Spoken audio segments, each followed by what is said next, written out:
Welcome back to JT on the Go. This is part 2 of my 8-part series on the Disney Treasure. If you missed part 1, I highly recommend checking it out first before diving into today's adventure. Today is a relaxing day at sea as we sail towards Tortola in the British Virgin Islands. But first, let's fuel up with some breakfast. We're heading to the Marceline Market, which those familiar with the Disney Wish will recognize. A buffet-style breakfast is served here from 7 o'clock a.m. to 10:45 a.m. today.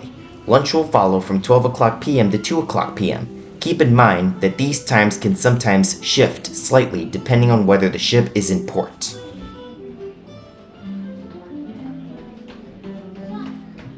A quick but important note. Just like on all Disney ships, remember to wash your hands before enjoying the buffet. Wow, the options here are endless. You can easily eat your fill. For my breakfast, I went with a delightful combination of pancakes and Mickey waffles.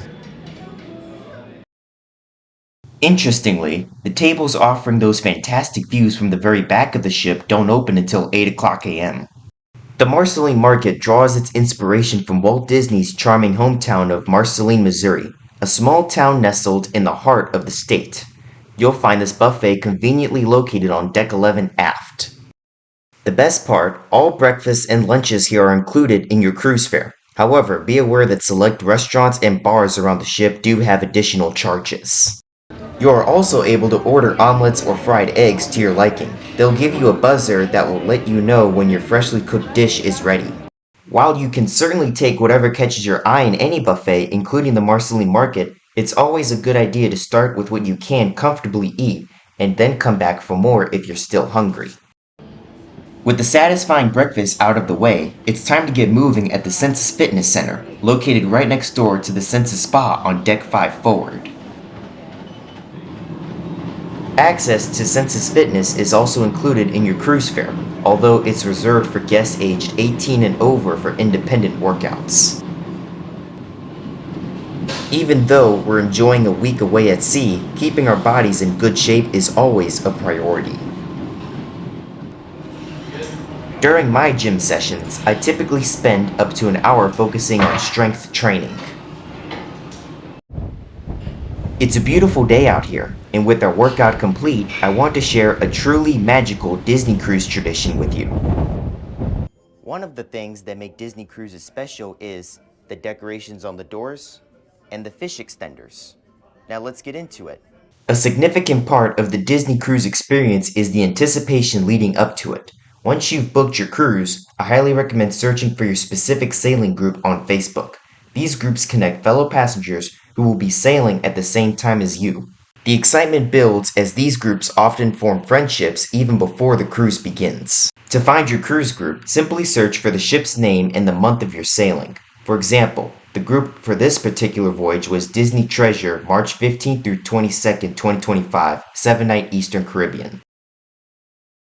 On all Disney Cruise Line ships, the stateroom doors are metal, making them perfect for magnetic decorations.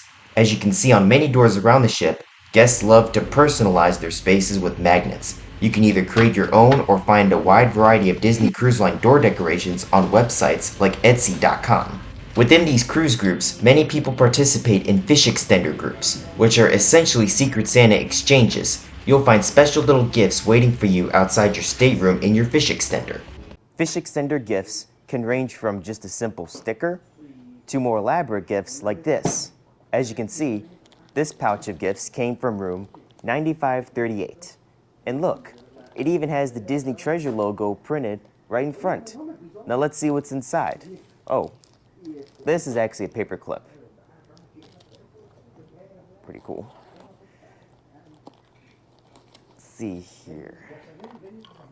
So it looks like we got a jigsaw puzzle,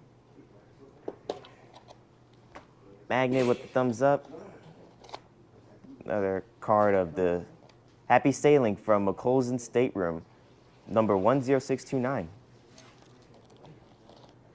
Got some Pluto socks, a Lego set of a Disney cruise ship,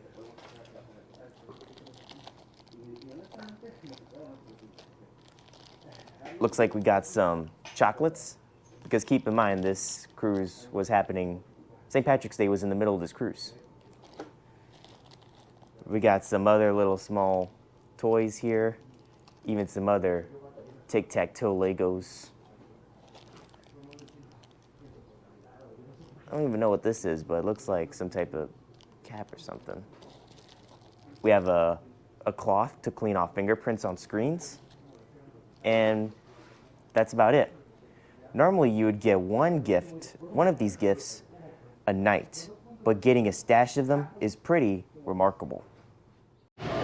After spending some time adding our door decorations and placing goodies and other guest fish extenders, it's time to grab some lunch. For lunch, I headed to Goofy's Grill, conveniently located near the forward elevators on deck 11. I opted for a cheeseburger, and honestly, it was one of the best burgers I've ever had. It's no wonder the line here can get long. If you're sailing on one of the Disney Wish Class vessels, I definitely recommend giving Goofy's Grill a try. Next up on our agenda, the Incredi-Games. The Incredi-Games is an awesome inflatable obstacle course themed around the Incredibles 1 and 2, set up in the Hero Zone basketball court. This was one of the few days during the cruise that I saw it operating, so I had to give it a go. The course is designed for 2 people to race each other simultaneously.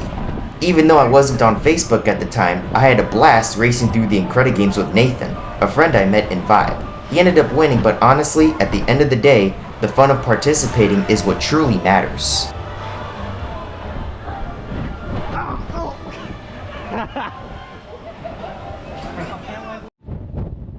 As the sun begins to set, it's time for dinner, and tonight we're dining at my absolute favorite restaurant on the Disney Wish Class ships, 1923. You'll find 1923 on Deck 3 aft, right next to the Grand Atrium. Tonight is formal night on board. While dressing up isn't mandatory, many guests enjoy embracing the opportunity to look their best. In my opinion, 1923 definitely provides a sophisticated and formal atmosphere. On the Disney Wish, we were seated in the Roy Disney section, but on this cruise, we were assigned to the Walt Disney side. Walt Disney was a visionary American animator, film producer, voice actor, and entrepreneur whose groundbreaking work paved the way for the Walt Disney World Company to become the global entertainment powerhouse it is today. As I detailed in my 4-part series about the Disney Wish, the Walt Disney side of the restaurant features a distinct collection of artwork. It is important to note that the art in both the Walt and Roy Disney sections of 1923 isn't original. Instead, it's beautifully inspired by the Art Deco period. For my appetizer tonight, I, of course, went with the classic Caesar salad. For the main course, I chose the steak, and I have to say it was the best steak I had during the entire trip. And for dessert, delicious donut holes that tasted just like churros. And just like that, day 2 is complete. Tomorrow is our second day at sea, and we will be diving into all the incredible entertainment options on the Disney Treasure in the next episode. Stay tuned.